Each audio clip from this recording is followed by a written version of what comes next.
Let me get back to making the proper selection and why it is so important. I'll give you a typical example. Some attorneys and accountants who have tax experience, their experience will be limited to civil matters.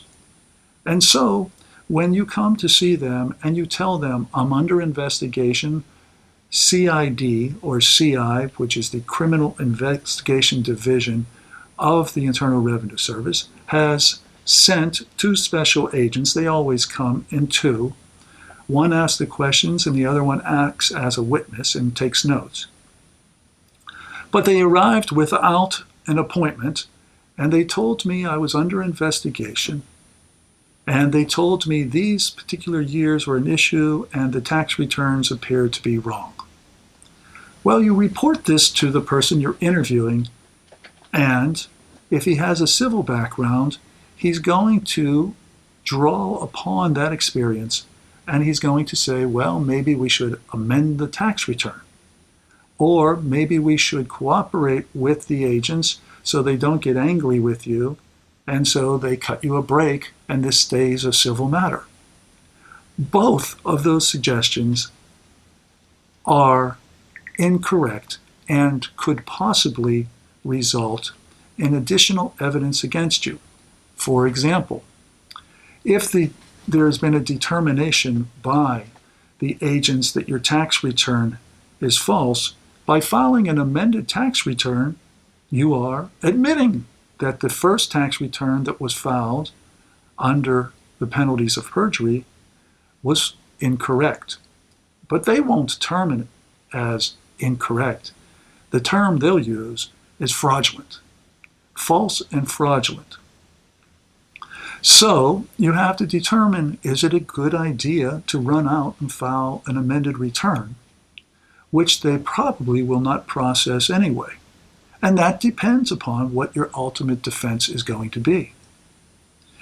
If your ultimate defense is someone else made a mistake, I didn't know about it, but when the agents came, I knew about it, and therefore I ran out and fixed any mistake, if that's going to be your defense, then possibly amending the return might be in keeping with your defense.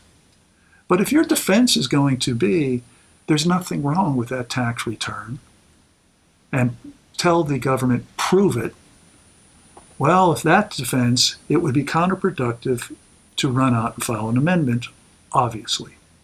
Now let's talk about being friendly and cooperating.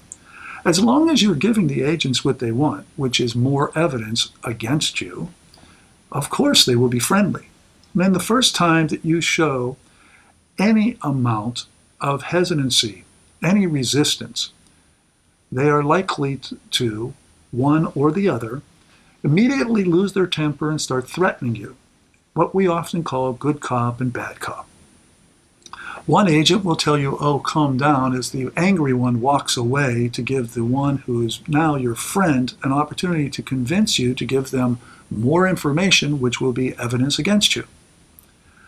You should know to avoid these traps with highly experienced special agents. The best thing you can do is when they arrive uninvited, to ask them for their card, and once you have their card, say, I have to go, you didn't have an appointment, and I have your card, my lawyer will call you. But refuse politely to answer any question without your lawyer. And remember, any question that they ask you today, they definitely can ask you a week later, several weeks later. It's not going to change. There is no urgency that you must answer questions on the spot.